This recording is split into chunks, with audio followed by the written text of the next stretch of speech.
नमस्कार जी। नमस्कार जी। क्या नाम है जी आपका? मेरा जी संजय दास है। मैं फर्स्ट ओलंपियन पहलवान लीलाराम जी का लड़का हूँ। गांव मंदौला, जिला भिवानी में पड़ता है जी। क्या काम करते हैं आप? मैं जी जेल डिपार्टमेंट में सिपाही की पोस्ट पर हूँ, रोहतक जेल पर। संत रामपाल जी महाराज की शरण में कैसे आए? मैं जी जेल डिपार्टमेंट में सिपाही की पोस्ट पर हूँ, रोहतक जेल पर। तो एक 2006 में करोथा कांड हुआ था जी। और उसमें आर्य समाजियों ने और हरियाणा सरकार ने मिलकर संत रामपाल जी के ऊपर झूठे आरोप लगाकर जेल में डाल दिया। और उनके आश्रम को जो सामान था वो सारा उठा ले गए थे। और सारी संगत को तंग किया था, झूठा मीडिया में निकलवाया था संत रामपाल जी के खिलाफ। मीडिया सभी न्यूज़पेपरों में हमने भी पढ़ा था जी। और अच्छे से अच्छा व्यक्ति भी अगर उस अखबार को पढ़ ले तो उसके भी मन में ये आएगा भी अगर ऐसा है तो वहाँ संत रामपाल जी को गोली क्यों ना मार दी जाए। तो जेल में आगे वो, तो जेल के अधिकारियों ने मीटिंग की वहाँ पे। तो वहाँ पे मेरी ड्यूटी लगाई गई।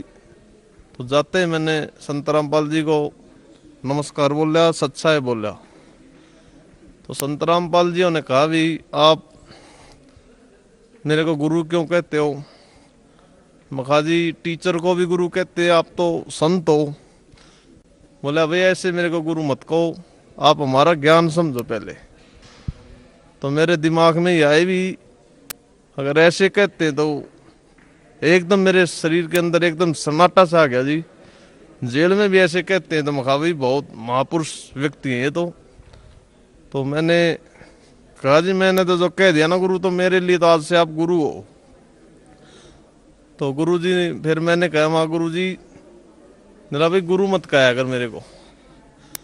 मका जी आपके खिलाफ तो बहुत ज़्यादा अफवाह हैं और आपके तो बहुत अच्छे विचार लगे मेरे को। तो गुरुजी ने कहा भी पहले ज्ञान समझ हमारा। मका जी ऐसा लग रहा है मेरे को तो जैसे आर्य समाजी या पुलिस डिपार्टमेंट आपको इनकाउंटर ना कर दे, आपको गोली ना मार दे। तो उन्होंने बहुत ठोसता से कहा मेरे को ये परमात्मा का शीश है, अगर ऐसा हो जाता है तो मैं सफल मानूंगा अपने शीश को। परमात्मा के लिए शीश तो बहुत ही सौभाग्य व्यक्ति देता है। तो मेरे आंसू आ गए जी परमात्मा के संत रामपाल जी का विचार सुन के। अभी इतने तगड़े विचार हैं और इस महापुरुष के खिलाफ इतने आरोप लगाए गए हैं, ये इनको परमात्मा उल्टा लटका कर 7 पीढ़ी इनको नरक में डालेगा। फिर संत रामपाल जी बोले भाई आप मेरा पहले ज्ञान समझो। मैंने संत रामपाल जी की 1 महीना सीडी देखी जी। 3-4 दिन तो मेरे को ऐसा लगा भी ज्ञान मेरे समझ में नहीं आएगा ये, क्योंकि सभी संतों से अलग ज्ञान है। लेकिन मैंने गौर से सुना भी पूर्ण संत की पहचान बताई गई पूर्ण परमात्मा की। तो मेरे को रोज रोज मजा आने लग गया जी ज्ञान में। तो मैं गुरुजियों से डेली कहता था जी मेरे को भी नाम दे दो आप। बोला भाई ऐसे नाम नहीं देते हम, आप होक्का पीते हो। तो मैं होक्का का बहुत ज़्यादा आदी था और परिवार वाले भी दुखी थे मेरे से। तो मैं बोला जी आप ही दया करो, अगर आप में शक्ति है तो ये। तो संत रामपाल जी ने नला जी परमात्मा ही करेंगे, हम तो कुत्ते उनके। संत रामपाल जी ने कहा ये बात। तो उस दिन से मैंने होक्के में वो स्वाद नहीं आया जी। 4-5 दिन मैंने पिया उनके कहने के बाद भी, लेकिन परमात्मा ने इतनी दया करी ये तो बहुत गंदी चीज़, मैंने बांस आने लग गई उसमें से और मैंने उस होक्टी को भगा दिया बाहर। सुबह मैं ड्यूटी पे गया तो संत रामपाल जी बैठे हुए थे। मैं बोला गुरु जी आज तो नाम दे दे। बोले आज दे देंगे भी, आज तू योग्य हो गया है। तो उन्होंने 2/9/2007 में को सुबह 6:30 बजे उन्होंने मेरे को बहुत दया करी, परमात्मा ने मेरे को नाम दे दिया। तो बोला भैया नियम आपने हमेशा फॉलो करने हैं। मखा जी आप नहीं करवाने, हम तो कुत्ते हैं आपके। तो मैंने रोज टीवी पे देखता था और सीडी पे सीडी लिया है मैं उनके भक्तों से। तो क्या ज्ञान है जी, शास्त्रों के अकॉर्डिंग ज्ञान बता रखा है परमात्मा ने। फिर जेल अफसरों ने पता लग गया भी ये बहुत ईमानदार सिपाही था, ये भी इनका शिष्य बन गया। तो परमात्मा संत रामपाल जी का सिर पे पंजा रहा है मेरे। तो एक दिन मेरी शाम को ड्यूटी थी जी, 6 से 10। तो 7 बजे जेल में गिनती बंद कर देते हैं, 7 साढ़े 7 बजे। तो मैंने बोला भाई माँ गुरु जी को दंडवत प्रणाम करते हैं। तो मैंने बोला जय वो बंदी छोड़ की। मैं संत रामपाल जी से 50 फुट की दूरी पे था लगभग, बीच में दीवार थी। मैंने जय वो बंदी छोड़ के नारे लगाए। तो वहां पर संत रामपाल जी के पास बच्चे रहते थे, बच्चा वार्ड है, किशोर वार्ड। उन्होंने भी नारे लगाने शुरू कर दिए। भी एक पुलिस का हवलदार नारे लगा रहा है, तो उन्होंने भी बहुत जोश के साथ नारे लगाए, पूरी जेल में गूंज रहा था। 10 मिनट के बाद जेल के सभी अफसर सभी कर्मचारी आ गए और उन बच्चों को बहुत ज़्यादा पीटा उन्होंने। सभी बच्चों को जूत मारे, उनके लठ मारे, छोटे छोटे बच्चों के। फिर वो मेरे पास आए जी ड्यूटी के ऊपर। मेरे से बोले तूने जेल को खतरे में डाल दिया, तू एक बंदी का शिष्य बन गया है और खुद दारू पी रहे जी। वो सारे बंदियों का खाते हैं, वो हमारे को चोर कहते हैं। बहुत शर्म की बात हमारे को। तो फिर मैंने कहा जी आप आराम से बात करो मेरे से। बोला तेरे को। फिर उस डीएसपी साहब ने एसपी से बात करी फोन पर मेरे आगे ही। तो एसपी साहब ने कहा इसको फौरन बाहर निकाल दो जेल से, जैसे उसके दादा ने बनवाई है ये जेल। एक परमात्मा के लिए हमने और भी देखे वर्दी के अंदर से भी परमात्मा को ऐसे झुकते हैं, तो एक सिपाही नहीं झुक सकता क्या? तो उन्होंने जेल से मेरी ड्यूटी से निकाल दिया मेरे को। 2-3 दिन के बाद उसने डीजी से बात करी, एसपी साहब ने, भैया ऐसे ऐसे करता है। तो हमारे को तुरंत प्रभाव से बदली कर दी हमारी सोनीपत, और मेरे को 4 सीट दे दी उस बात पर। तो उसमें लिख रखा था भी क्यों ना इसको डिसमिस किया जाए। 2 डीएसपी गवाह थे जी उसके अंदर। तो अंबाला मेरी पेशी थी। तो वहाँ पर एसपी चौहान जी थे, सुरेंद्र सिंह चौहान जी। मेरा 8वां नंबर था पेशी के अंदर। लेकिन परमात्मा कहते हैं जो सताएगा मेरे हंस को उसका खो दे वंश। ये परमात्मा की जो वाणी थी मेरे दिल के आत्मा के ऊपर रमी हुई थी। परमात्मा ने कहा था भी जो चलेगा मेरी तरफ 1 कदम और मैं चलूंगा 60। जो चलेगा मेरी तरफ एक कदम मैं चलूंगा 60, और जो हो जाए कोई पक्का तो मैं लो की लाठ। तो मैं पहले ही बढ़ गया जिस एसपी साहब के ऑफिस में, हालांकि मेरा 8वां नंबर था। तो एसपी साहब ने बोला भी क्या बात है मखाजी, मेरे को दूर जाना है, मेरा फैसला कर दो आप। मेरे बिल्कुल कोई दिमाग में ये भी नहीं था भी मेरी पेशी है। मैं तो एक प्रसाद, परमात्मा का प्रसाद समझ के गया था वहां पे। तो एसपी साहब ने बोला भी तेरा तो 8वां नंबर है मखाजी, अभी फैसला कर दो मेरा। तो मैंने तो दूर जाना है जी, क्योंकि पता था परमात्मा का सिर पे पंजा है। तो एसपी ने मेरी फाइल निकाली जी। तो बोला भाई तेने तो तू तो बंदी रामपाल जी का शिष्य है और तेरी तो गवाही दे रखी है ठोक के, तेरे को तो डिसमिस करने का आदेश सिफारिश की गई है।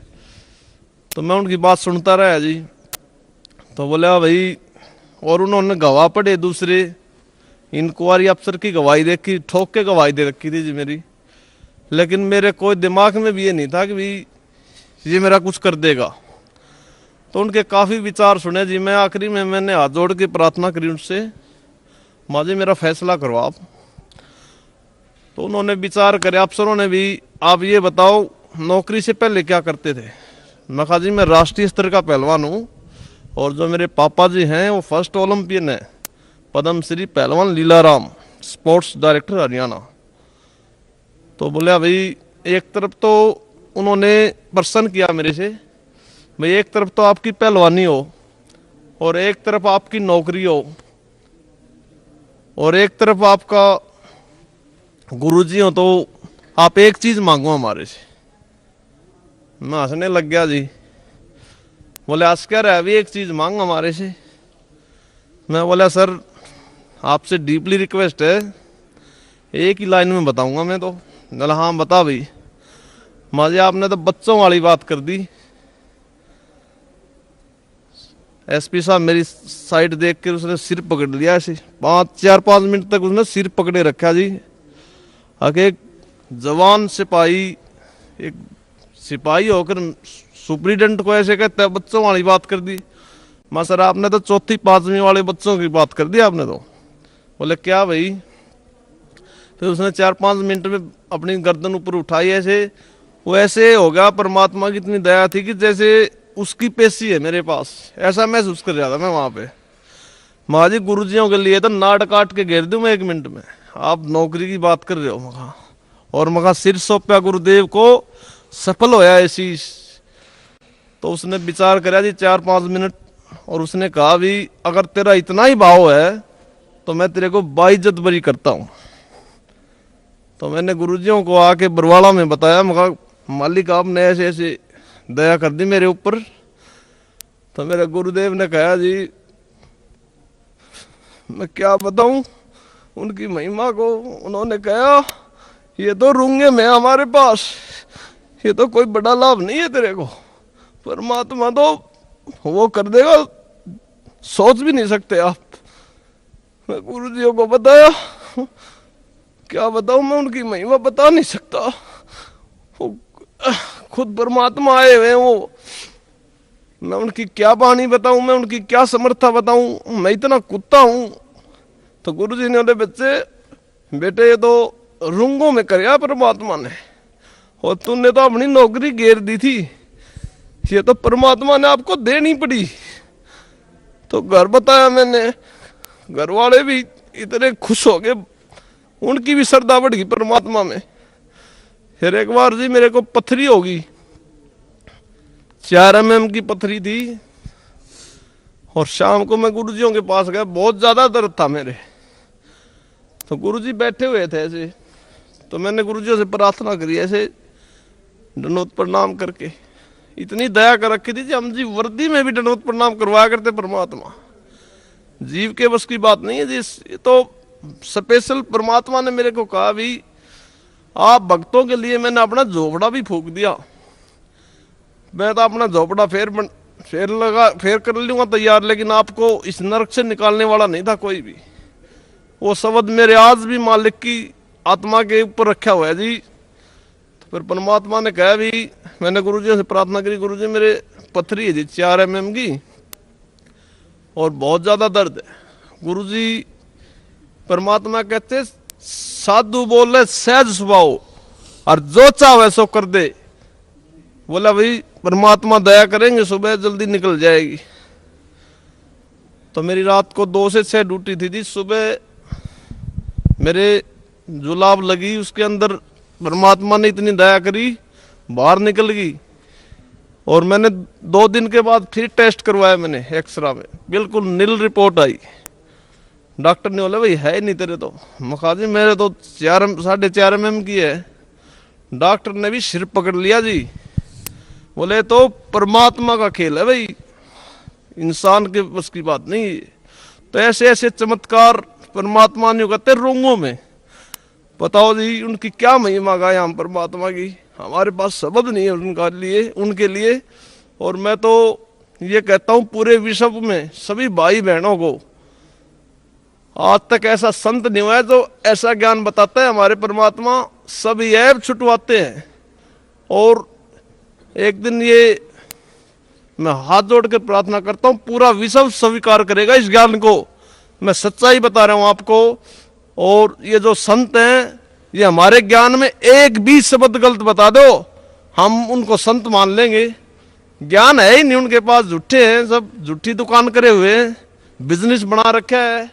जो वीआईपी लोग हैं उनको तो आगे बिठाते हैं। और हमारे गुरुजी संत रामपाल जी महाराज जी के यहाँ डीसीबी एसपीबी सभी लाइन में आते हैं। तो संत कहते हैं भाई सब इक्वल है हमारे यहाँ। तो संत तो पूरी विश्व के अंदर पूर्ण संत पूर्ण परमात्मा सतगुरु रामपाल जी महाराज जी हैं जी। इनका आप सभी से प्रार्थना, इनका ज्ञान सुनो। सीडी पे आज तो बहुत दया कर रखी है परमात्मा ने, और किताबें घर घर में जा रही हैं। SMS करो हमारे फोनों पे, आपको घर बैठे किताब देंगे हमारे गुरुदेव। और सभी से प्रार्थना है भाई, हमारा तो सारा परिवार के ऊपर दया कर रखी परमात्मा ने। हमारे छोटे छोटे बच्चे आते हैं 10 एक एक महीना यहाँ सेवा करते हैं, तो कोई अपनी बेटी को कोई गलत जगह पे ले जाएगा क्या? परमात्मा कहते हैं अगर सच्चाई है तो अपनी जगह भी बनाएगी वो। हमारे गुरुदेव तो परमात्मा खुद कबीर साहब आए हुए हैं, तो सभी भाइयों से प्रार्थना है कि यहाँ आए और जन्म मरण का रोग कटाए। सच